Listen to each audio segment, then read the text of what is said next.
Dear students, आज के इस वीडियो में हमें 8 के पाठ में जो तीसरा पॉइंट है कार्बन यौगिकों की नाम पद्धति, उसमें हमें दूसरी जो पद्धति है नामकरण की, जिसका नाम है व्युत्पन्न पद्धति, इसके बारे में समझेंगे।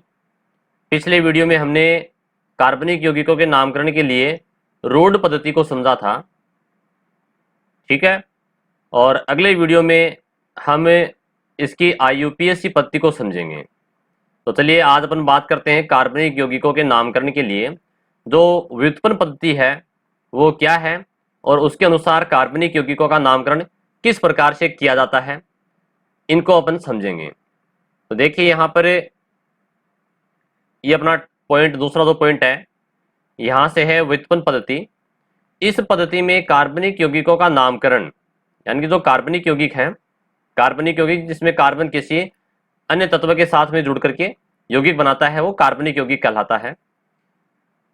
तो कार्बनिक यौगिकों का नामकरण उनके सरल यौगिकों का व्युत्पन्न, व्युत्पन्न का मतलब है जिससे उत्पन्न हुआ है। जैसे सरल यौगिक, कोई एक सरल यौगिक है और उससे कोई दूसरा यौगिक बन गया तो उसको व्युत्पन्न माना जाएगा, ठीक है। और इस पद्धति को ही व्युत्पन्न पद्धति कहते हैं।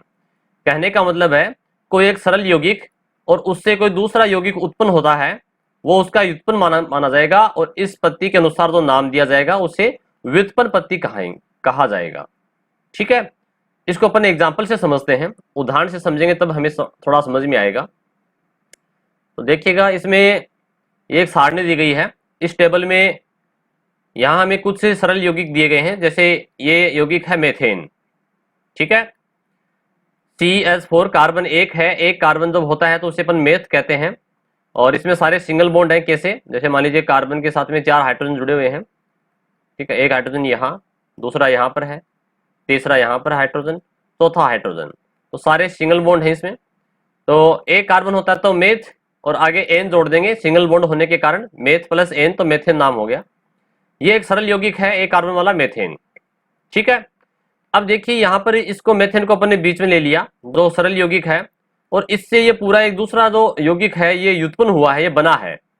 कहने का मतलब जो व्युत्पन्न यौगिक होगा उसके अंदर सरल यौगिक जरूर मिलेगा। जैसे इसके अंदर ये जो व्युत्पन्न यौगिक है, इसमें ये पूरा व्युत्पन्न यौगिक है और इसमें ये सरल यौगिक ये रहा बीच में, नहीं, मेथेन CH4। अब आप कहोगे सर ये तो CH4 हाइड्रोजन 4 है, इसमें तो हाइड्रोजन 4 है ही नहीं, यहाँ तो एक ही हाइड्रोजन इसके पास। इस हाइड्रोजन को चाहे आप इधर लिख दीजिए की बात है, ठीक है ना। इसको मैंने यहां से हटा दिया, ये लीजिए, और यहां रख दिया इसको। अब यहां पर ये 3 हाइड्रोजन हुआ करते थे। क्या थे यहाँ पर? पहले 3 हाइड्रोजन ही थे इधर, ठीक है ना। ये कार्बन के जिस प्रकार से यहाँ अभी अपन ने बनाया था कि कार्बन के यहाँ पर तो एक हाइड्रोजन ये है, ये रहा, और यहाँ पर हाइड्रोजन के स्थान पर क्या जुड़ गया? मेथिल समूह जुड़ गया, CH3।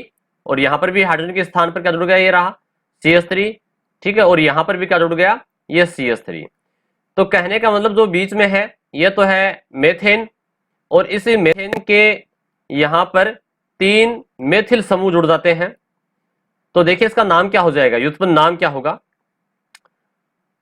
कितने मेथिल समूह हैं? 1, 2 और 3। 3 को विज्ञान की भाषा में बोलते हैं ट्राई। देखो, 1 को बोलते हैं मोनो, 2 को बोलते हैं डाई, 3 को बोलते हैं ट्राई, 4 को बोलते हैं टेट्रा, ठीक है, 5 को पेंटा। इस प्रकार से ये गिनती होती है।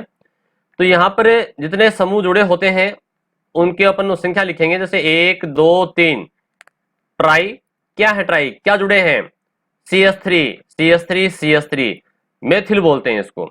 इस समूह को क्या बोलते हैं? मेथिल, ठीक है। जब CH4 होता है तब तो क्या था? वो मेथेन, और ये CH3 होने के कारण ये मेथिल कहलाएगा भी। तो ट्राई मेथिल, यानी कि 1 मेथिल, 2 मेथिल, 3 मेथिल किसके साथ जुड़े हैं?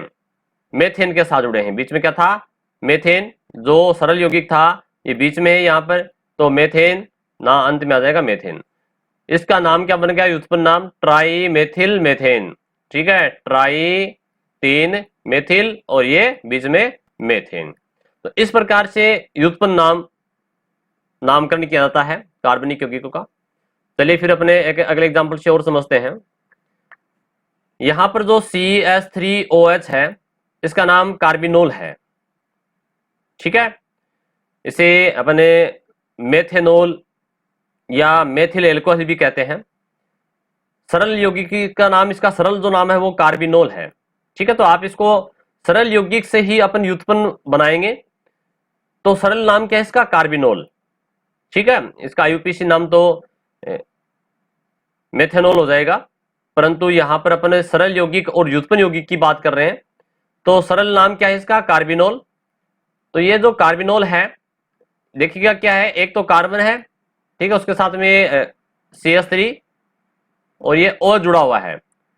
ठीक है, OH यहां जुड़ा होगा, तो ये जो देखिएगा इतनी जो, ये तो होगा ही होगा, ये रहा यहां पर। ठीक है, अब आप कहोगे सर यहाँ पर तो CH3 था, हाइड्रोजन 3 थे, यहाँ तो हाइड्रोजन 2 ही है। देखिए यहाँ पर जो हाइड्रोजन की संयोजकता है उसके लिए इसके स्थान पर यहाँ पर एक हाइड्रोजन हट गया और ये CH3 जुड़ गया। तो ये तो जो है यहाँ पर CH3OH जो कार्बिनोल है, कार्बिनोल समूह तो ये, कार्बिनोल तो ये रहा, जो कि सरल यौगिक है, और इसके साथ में एक समूह और जुड़ गया CH3, एक कार्बन वाला जुड़ा है, तो क्या नाम है इसका? मेथिल। कहने का मतलब यहाँ पर एक मेथिल समूह जुड़ा है, तो मेथिल, और किसके साथ जुड़ा है? कार्बिनोल के आगे, तो कार्बिनोल। तो नाम क्या हो गया इसका? Methyl carbinol. अब आप कहोगे सर यहाँ पर ये जो कार्बिनोल है इसके साथ में एक मेथिल जुड़ा है, तो एक को अपन मोनो कहेंगे।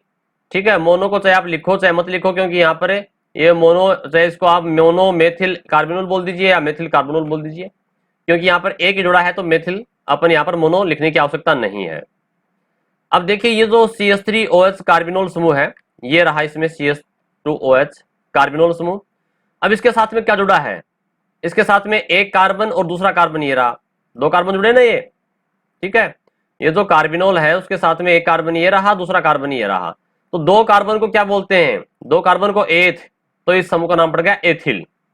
देखो एक कार्बन जुड़ा था तो मेथिल, मेथ से मेथिल नाम पड़ गया, दो कार्बन को बोलते हैं एथ, तो एथिल नाम पड़ गया, और आगे क्या है इसका सरल समूह?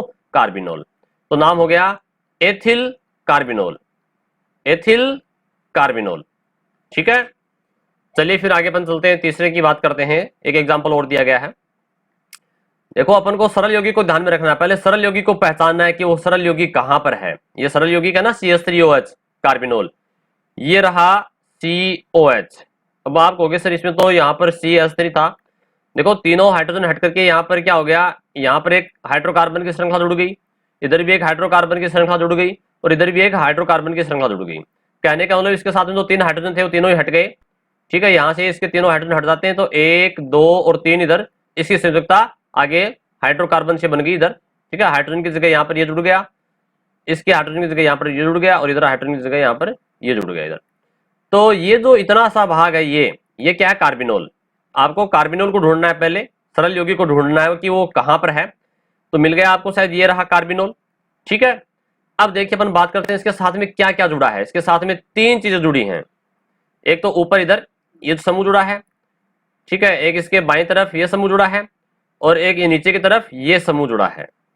ठीक है ना, ये अपना कार्बिनोल रहा। तो चलिए अपन बात करते हैं। ये तो कार्बिनोल जो है उसको तो अपन सबसे लास्ट में लिखेंगे, कार्बिनोल जो नाम है वो। उससे पहले अपन क्या करेंगे, उससे पहले देखिए अपन देखते हैं इसके साथ क्या क्या जुड़ा है। तो एक तो रहा मेथिल समूह, नाम हो गया मेथिल।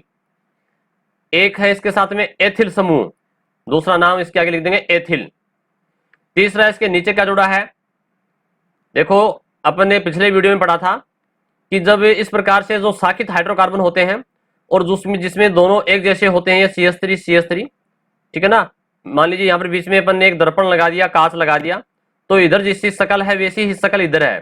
कहने का मतलब ये और ये दोनों एक जैसे हैं, तो यहाँ पर इसे अपन आइसो कहेंगे। क्या कहेंगे? आइसो। और यहाँ पर कार्बन कितने? एक कार्बन, दो कार्बन, तीन कार्बन दिख रहे हैं आपको, एक कार्बन, दो कार्बन और तीन कार्बन है। तीन कार्बन को बोलते हैं प्रोप, तो नाम हो जाएगा आइसोप्रोपिल। तो अपना पॉइंट ये था कि बीच में जो कार्बिनोल समूह है, तो उस कार्बिनोल समूह के साथ में जुड़ा है मेथिल, तो लिख दिया मेथिल। फिर जुड़ा है एथिल, तो लिख दिया एथिल। और इधर जुड़ा है नीचे आइसोप्रोपिन प्रोपिल। ठीक है, आइसो यानी कि एक जैसे हैं, तीन कार्बन है तो प्रोप, और ये समूह है, ग्रुप है, तो नाम हो जाएगा प्रोपिल। और ये क्या था अपना? कार्बिनोल। ठीक है, यानी कि methyl, ethyl, isopropyl carbinol. Clear? तो इस प्रकार से ये नाम व्युत्पन्न नाम हो जाएगा। और अंत में एक एग्जांपल, जो लास्ट एग्जांपल दिया गया है इस टॉपिक का, वो है एसिटिक एसिड, एसिटिक अम्ल। देखिए यहाँ पर एसिटिक अम्ल का सूत्र होता है CH3COOH, जिसको सिरका भी कहते हैं अपन। तो थोड़ा याद रखिएगा आप, CH3COOH ये तो सरल यौगिक है, तो इसको ढूंढेंगे कहां पर है CH3COOH। तो ये रहा CH3COOH। अब आप कहोगे सर यहाँ पर तो CH3 था, यहाँ पर 2 है। अरे यहाँ पर तो एक हाइड्रोजन हट करके यहाँ पर क्या जुड़ गया, एक हाइड्रोकार्बन की श्रृंखला जुड़ गई ना, ये समूह जुड़ गए एक। ठीक है ना? यहाँ पर मान लीजिए इसको अपन ऐसे लिख सकते हैं, ये रहा COOH। ठीक है, एक हाइड्रोजन इधर है, एक हाइड्रोजन इधर है, और एक हाइड्रोजन नीचे ये रहा। तो 3 हाइड्रोजन हो गए ना, ये रहे 3 हाइड्रोजन। ठीक है, अब यहाँ पर क्या होगा, इस हाइड्रोजन को हटा करके, इसको तो मैंने हटा दिया, और इसकी जगह क्या जोड़ दिया, ये जोड़ दिया अपन, ये समूह जोड़ दिया। ठीक है ना, आइसोप्रोपिल जोड़ दिया। कहां पर? यहां पर। क्लियर? तो ये तो क्या है, COH। ठीक है ना, तो हाइड्रोजन 2 ना, एक हाइड्रोजन ये रहा, एक हाइड्रोजन ये रहा, तो क्या बन गए CH2, ये रहा CH2, और ये आगे COOH, ये रहा COH। तो कहने का मतलब इतना, तो ये जो भाग है ये सरल यौगिक है, इसका तो नाम है एसिटिक अम्ल। और इस एसिटिक अम्ल के साथ में क्या समूह जुड़ गया है, आइसोप्रोपिल, जो अभी अपने ऊपर पढ़ा था, ये रहा आइसोप्रोपिल वाला ऊपर वाला, वो ही है सेम। ठीक है, कार्बन कितने, 1 2 3 कार्बन है, तो 3 कार्बन को बोलते हैं प्रोप, और ये समूह है, समूह में इसको प्रोपिल कहेंगे। और यहाँ पर एक जैसे, दोनों शाखाओं पे एक जैसे ही हैं, CH3 और CH3, तो इसको कहते हैं आइसो। तो नाम क्या पड़ेगा इसका, इतना सा भाग है, इसका नाम है आइसोप्रोपिल। और आगे क्या है, सरल यौगिक अपना एसिटिक अम्ल। तो व्युत्पन्न नाम क्या बन गया पूरा, आइसोप्रोपिल एसिटिक अम्ल। इस प्रकार से व्युत्पन्न यौगिकों के नाम रखे जाते हैं। और अगले वीडियो में हम जो है वो IUPAC पद्धति, जो सबसे इंपॉर्टेंट है इस पाठ में, उसको समझेंगे, क्योंकि IUPAC से सबसे ज्यादा नाम अपने बोर्ड परीक्षा में इसमें पूछे जाते हैं। और यहाँ नाम के क्वेश्चन कन्फर्म आते हैं हर साल, क्योंकि इस पाठ में से एक क्वेश्चन तो अपना 1 नंबर का पूछा जाएगा, और एक क्वेश्चन 3 नंबर का आएगा, यानी कि इस पाठ में से 4 नंबर के प्रश्न पूछे जाने हैं। तो छोटा जो प्रश्न है वो नामकरण का आता है, कई बार 3 नंबर का क्वेश्चन भी हाइड्रोकार्बन के नामकरण का पूछा गया है।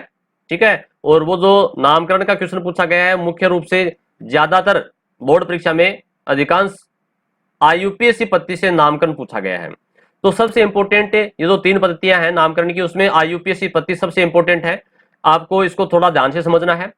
इसके लिए अपने नेक्स्ट वीडियो के अंदर इसके बारे में जानकारी प्राप्त करेंगे। धन्यवाद।